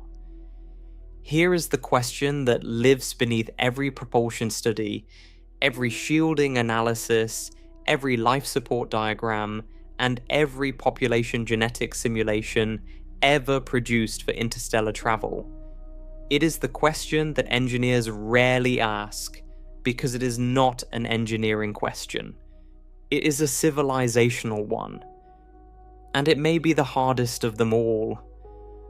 Can the civilization that launches an interstellar mission survive long enough for the mission to matter? A ship bound for Proxima Centauri at 5% of the speed of light, a velocity far beyond any propulsion system that currently exists or is under serious development, would arrive in approximately 85 years. At 1%, the trip takes over 400 years. At any speed achievable by nuclear pulse or fusion concepts on the plausible horizon, the transit time stretches into centuries. A generation ship designed to carry a self-sustaining population across the gap might require 500 years, 1,000 years, or more, depending on its speed and its willingness to coast. Now ask a simple question. Name a human institution that has maintained a single, continuous, unbroken engineering project for 500 years. There is not one. Not a government, not a religion, not a corporation, not a university. The longest-lived human institutions, certain religious orders, and a few ancient universities have survived for roughly 1,000 years, but they have not sustained a single technical objective across that span. They have survived by changing, by adapting their purpose, reinterpreting their mission, abandoning old goals and adopting new ones. The Catholic Church has existed for roughly 2,000 years, but has not been building the same bridge for 2,000 years. Its continuity is spiritual and organizational, not engineering. The longest active construction project commonly cited is the Sagrada Familia Basilica in Barcelona. Begun in 1882 and still unfinished after more than 140 years. It is an extraordinary monument to sustained human effort. It is also a building on Earth, surrounded by a functioning city, staffed by workers who go home at night, funded by tourism and donations, subject to redesign and revision at every stage, and repeatedly interrupted by wars, political upheaval, and financial crises. And it is a church, not a sealed spacecraft carrying a living population through interstellar vacuum. The Roman Empire, the most durable political structure in Western history, lasted roughly 500 years in its Western form, and roughly 1,000 in its Byzantine continuation. During that span, it underwent constant transformation. Its borders shifted, its capital moved, its religion changed, its language evolved, its government was overthrown, reconstituted, divided, and reunited multiple times. If the Roman Empire had launched a generation ship at the height of its power, the civilization that built the ship would have collapsed, been overrun, reorganized, and transformed beyond recognition long before the ship reached even a fraction of the distance to the nearest star. This is not ancient history being used as metaphor. It is the only dataset available for estimating civilizational endurance, and every entry in that dataset tells the same story. Civilizations do not hold steady. They rise, peak, fragment, and transform on timescales of centuries. The idea that a single civilization could sustain the funding, the institutional memory, the technical workforce, and the political will to support an interstellar mission across 500 or 1,000 years is not just optimistic. It is without precedent in the entire record of human experience. And the mission requires more than passive support. It requires active engagement. The ground-based communication network must remain operational to maintain contact with the ship. The scientific community must remain capable of interpreting the data the ship sends back. The political structure must remain willing to allocate resources to a project that produces no return within any individual's lifetime or any government's term of office. The cultural narrative must remain intact enough that future generations understand what the ship is and why it matters. Consider what has changed on Earth in just the last 500 years. In 1526, the Ottoman Empire was near its peak. The Aztec Empire had just fallen. Europe was in the early stages of the Reformation. No one on Earth knew that bacteria existed. The telescope had not been invented. The scientific method did not exist as a formal practice. The idea of launching a projectile to the moon would have been considered lunacy in the most literal sense of the word. Now project 500 years forward and ask what the world will look like in 2526. You cannot. No one can. The rate of change is accelerating. The institutions that exist today may not exist in 50 years, let alone 500. The languages spoken today may not be spoken then. The political systems, the economic structures, the energy infrastructure, all of it will have transformed in ways that no forecasting model can predict. An interstellar mission launched today would arrive at its destination in a future so remote and so unpredictable that the civilization it represents may have ceased to exist.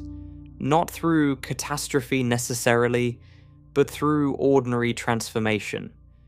The crew aboard the ship, assuming the ship survives, would arrive at the nearest star carrying the language, the culture, the scientific knowledge, and the institutional identity of a world that no longer exists. They would be artifacts, emissaries of a dead civilization delivering a message to no one, because the recipients have either perished or evolved into something unrecognizable. This is the continuity problem, and it is distinct from every other challenge discussed in this story. Propulsion is a physics problem. Radiation is a materials problem. Life support is an engineering problem. Continuity is a historical problem. It asks not whether the ship can survive the journey, but whether the journey can survive the civilization. And there is a cruel inversion hidden inside this problem. The slower the ship, the longer the transit, the worse the continuity problem becomes. But faster ships require exponentially more energy, which requires a more advanced and more stable civilization to build them. The mission needs speed to outrun civilizational decay, but it needs civilizational stability to achieve that speed. The two requirements pull against each other, and the only resolution is a level of sustained collective effort that no human society has ever demonstrated. Some proposals attempt to sidestep the continuity problem by making the ship self-sufficient. If the vessel carries everything it needs, if it functions as an independent civilization in its own right, then it no longer matters what happens on Earth after launch. The ship becomes its own world. The crew becomes its own society. The mission's survival depends only on the systems aboard the vessel, but this answer simply moves the continuity problem from Earth to the ship. Instead of asking whether terrestrial civilization can hold together for 500 years, you are asking whether a population of 10 to 40,000 people sealed inside a metal cylinder can hold together for 500 years. And the evidence for that is worse, not better. Every closed community in human history has experienced factionalism, power struggles, resource disputes, and ideological fragmentation. These dynamics accelerate under conditions of confinement, resource scarcity, and isolation. The ship's population cannot leave. They cannot trade with outsiders. They cannot emigrate. They cannot rebel by walking away. They are locked in a container with every grievance, every inequality, every generational tension, and every personality conflict. And the container is hurtling through vacuum at a speed where opening the door means death. The historical parallel most often cited is the colonization of remote islands, but the parallel breaks down immediately. Island populations have open sky, natural ecosystems, the possibility of fishing and foraging, and the psychological relief of an environment that changes with seasons and weather. A spacecraft has none of these.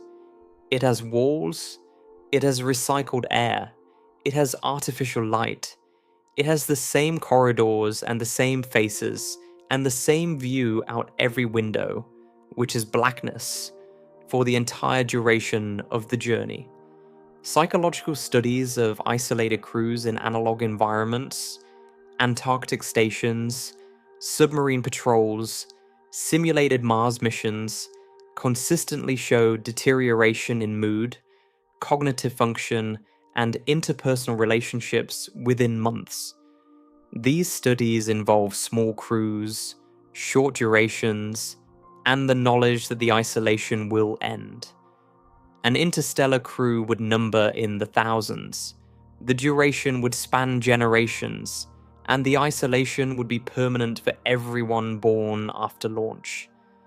There is no study, no experiment, and no historical precedent that suggests this is survivable in any meaningful sense. And now, with all of these problems stacked on top of each other, let us turn to the destination itself and ask whether it is worth any of this.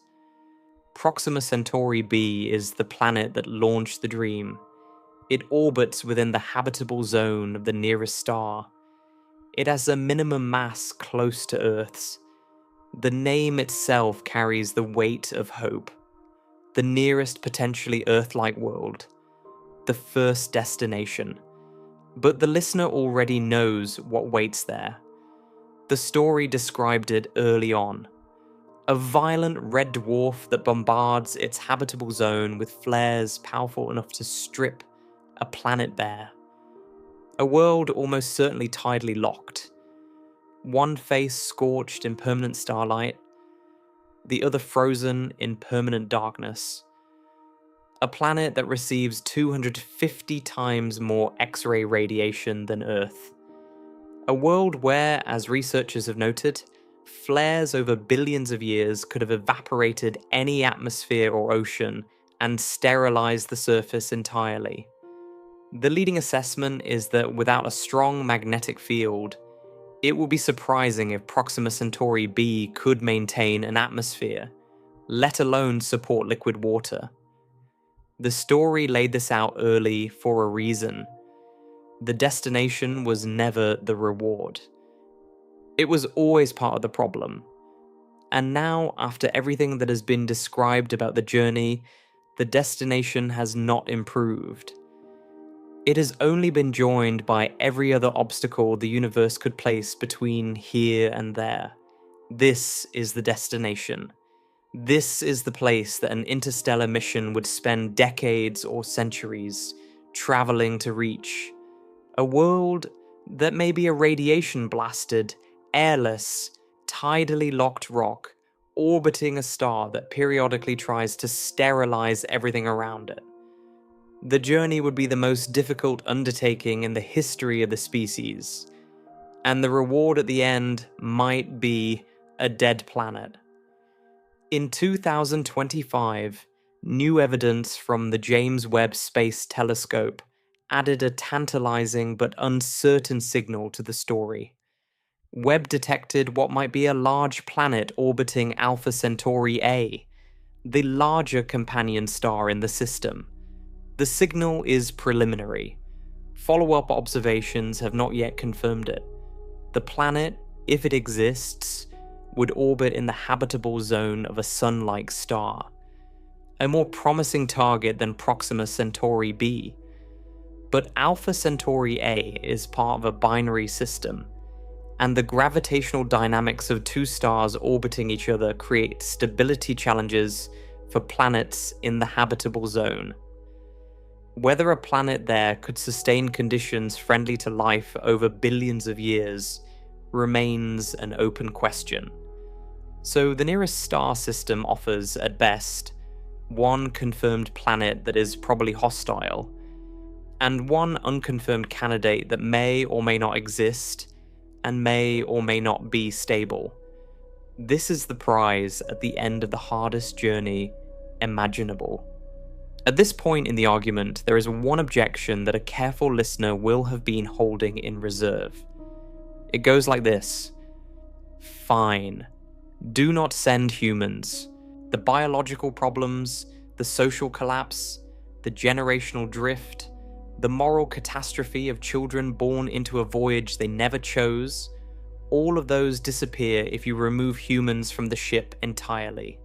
Send a robot. Send a probe.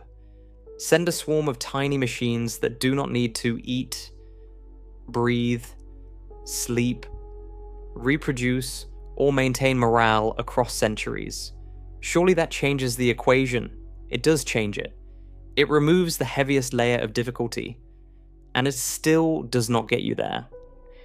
A robotic probe to Proxima Centauri still faces the propulsion wall described earlier. It still needs to reach a meaningful fraction of light speed, which still requires energy on a civilizational scale. If you want it to decelerate and enter orbit rather than streak past in a blur, it still faces the exponential fuel mass problem that no study has solved. If you accept a flyby, you get hours of close observation after decades of transit, and then the probe is gone forever. The probe still crosses 4.25 light years of interstellar space. It still endures decades of galactic cosmic ray bombardment, which degrades electronics just as it degrades biological tissue. Every circuit aboard accumulates radiation damage. Every memory chip suffers bit errors. Every sensor drifts from its calibration. A probe designed to operate for 40 years in deep space must carry redundancy for every critical system, and every redundant system adds mass, and every kilogram of mass compounds the energy requirement. The probe still faces the dust erosion problem. At a significant fraction of light speed, microparticles striking the forward surface deliver enough energy to ablate shielding, pit optics, and degrade antenna surfaces over the decades of transit. The probe still faces the communication problem. Its signal, transmitted from 4.25 light years away, must be powerful enough and coherent enough to be detected by receivers on Earth. Breakthrough Starshot's gram-scale chip could manage only a few watts of transmission power, producing a signal so faint that years might be needed to transmit a single image. A larger probe could carry a more powerful transmitter, but more powerful means more massive, which means more energy to accelerate, which triggers the spiral again. And the probe still requires the civilization that launched it to maintain the receiving infrastructure for the duration of the mission. A ground-based antenna array must remain operational, staffed, and funded for decades after launch. The software to decode the signal must be maintained. The scientific community must retain the expertise to interpret the data. The institution that manages the mission must survive long enough to collect the results. For a robotic flyby at 10% of light speed, that is roughly 42 years of flight, plus 4.25 years for the data to travel back. 46 years of institutional continuity minimum. That is achievable. Humanity has managed projects of that duration. but it is achievable only for the most stripped down version of the mission. A flyby of the nearest star at a speed no current technology can reach, with a probe no existing program has built. And this is exactly what Breakthrough Starshot attempted. It was the robotic option. It was the minimum mass, maximum speed, flyby only, no deceleration, no human, no life support version of the mission. It was the absolute flaw of what an interstellar mission could be. And it was quietly placed on indefinite hold because the engineering could not be closed. The robotic alternative does not escape the problem. It shrinks the problem. It strips away the biological and social layers and exposes what lies beneath them, which is the same wall of physics that blocks everything else. Distance, energy, time, and the fragility of any system asked to function across interstellar scales. Removing humans makes the mission less impossible. It does not make it possible, and there is one final reality that has not yet been addressed. Every version of the argument so far has treated arrival as the end of the journey. As if reaching the Alpha Centauri system, whether by crewed ship or robotic probe, is the finish line. It is not. For a crewed mission, arrival is the beginning of a second crisis that may be as severe as the first. A generation ship that survives the crossing arrives at its destination with a vessel at end of life. Every system aboard is at maximum age. The hull has endured decades or centuries of dust erosion. The power systems are running on their last reserves of fuel or fissile material. The life support ecosystem that kept the population alive during transit has been operating at the outer edge of its tolerance for longer than any closed system has ever been maintained. The ship was designed for transit. It was not designed to serve as a permanent habitat on arrival. Its systems are exhausted. Its margins are gone. And now the population must do something unprecedented. They must transition from a transit civilization, one that has spent its entire existence inside a sealed vessel, to a surface civilization on an alien world. If the destination is Proxima Centauri b, that world likely has no breathable atmosphere, no liquid water on the surface, no ecosystem, no soil, and no shelter from a star that produces lethal flares at unpredictable intervals. The crew must establish resource extraction from alien regolith they have never physically touched. They must construct sealed habitats using materials manufactured from rock they have never sampled. They must build atmospheric processing systems, power generation, water extraction, and food production from scratch on a surface that may be bathed in hard radiation every time the star flares. They must do all of this using equipment that has been in storage for centuries aboard a ship that is itself failing. They must do it with a population whose expertise was shaped by shipboard life, not planetary engineering. They must do it without resupply from Earth, without the industrial base of a home civilization, and without the option of retreat, because the ship that carried them is no longer capable of carrying them back. This is not landing on the moon for 3 days with a return ticket and a global support network listening on the radio.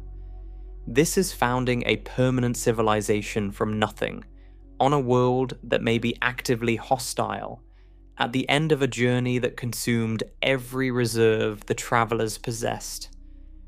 The arrival is not the reward, it is the second test, and it demands capabilities that the journey itself may have already destroyed. Now let us draw the threads together. The distance to the nearest star is approximately 4¼ light years.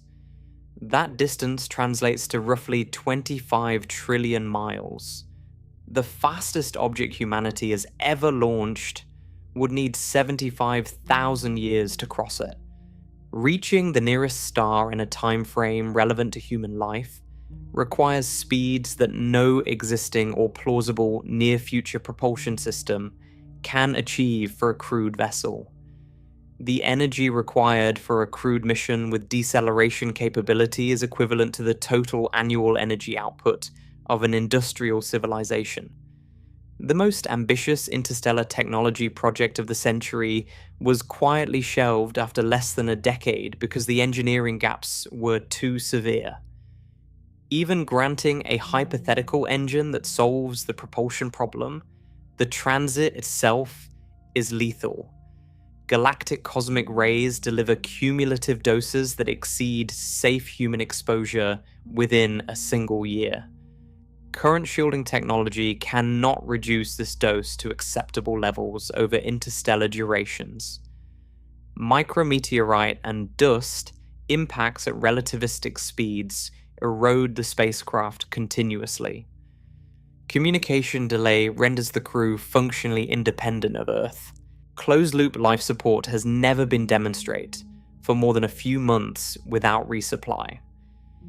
Generational missions require populations of tens of thousands with no proven model for maintaining genetic diversity, social cohesion, or institutional memory across centuries.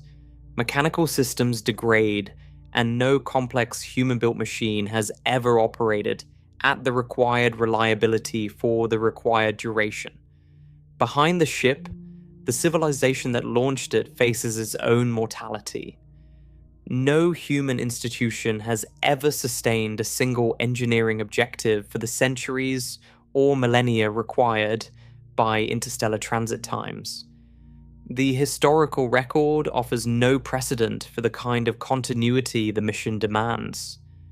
Ahead of the ship, the destination itself may be a dead world orbiting a hostile star. The robotic alternative shrinks the problem, but does not solve it. And even successful arrival opens a second crisis of settlement that the journey itself may have made unsolvable. These are not separate problems. They are aspects of a single problem. The distance to the nearest star converts every engineering challenge into a duration challenge, and duration is the universal solvent that dissolves every system humans have ever built. Time corrodes metal, time mutates genes, time fractures societies, time erases languages and collapses empires, and the nearest star demands more time than any of these systems have ever survived. This is what it means to say that the nearest star may be too far to reach. Not too far in the simple sense of distance, but too far in the compound sense of what that distance requires. The 4.25 light years to Proxima Centauri is not a number to be overcome by a clever engine or a bold mission plan.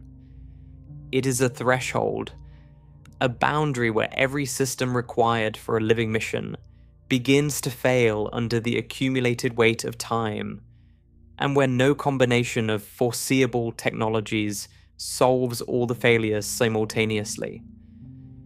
The deepest unsettlement in this realization is not that the galaxy is too large. Humanity has known that for centuries. It is that the barrier does not begin at the far side of the Milky Way or at the edge of some impossibly remote star cluster. It begins at the very first destination. The nearest star, the closest point beyond our own solar system, may already be far enough to expose the outer limit of what human reach actually means. Every other star is farther. Every other destination multiplies these problems. If the nearest star already exceeds the threshold, then interstellar space is not a frontier waiting to be crossed. It is a boundary that was always there, drawn not by any wall or force field, but by the quiet interaction of distance and time with the fragility of living systems and the impermanence of human institutions. The night sky does not look like a boundary. It looks like an invitation. The stars appear close because the eye cannot feel the distance, and the mind fills the gap with hope.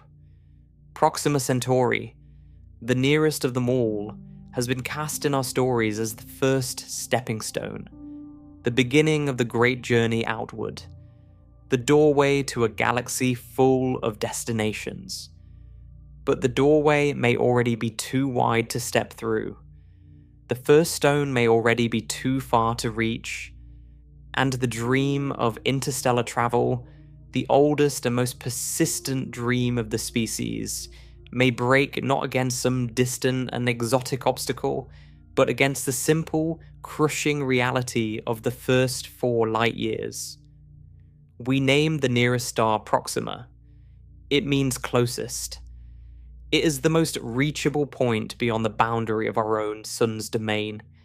It is the minimum distance, the easiest test.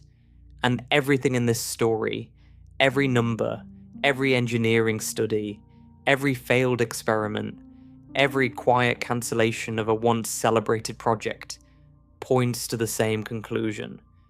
The easiest test may already be too hard. That does not mean humanity should stop looking. It does not mean the probes should not be sent, the telescopes should not be aimed, the physics should not be studied.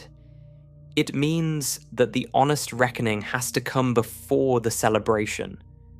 The stars are real, the distances are real, and the gap between what we want and what physics allows is not a gap that inspiration can close by wishing. The nearest star sits in the sky tonight, a faint red point in the constellation Centaurus, invisible to the naked eye. It is 4.25 light years away. It has been there for billions of years. It will be there for billions more. And it does not care whether we can reach it. The most unsettling truth is not that the universe is vast. It is that the boundary may begin right here, at the very first star, where the distance is shortest, the problem is simplest, and the answer is already almost certainly no. The stars were never as near as they looked, and the nearest one may be far enough to mark the edge of everything we will ever touch.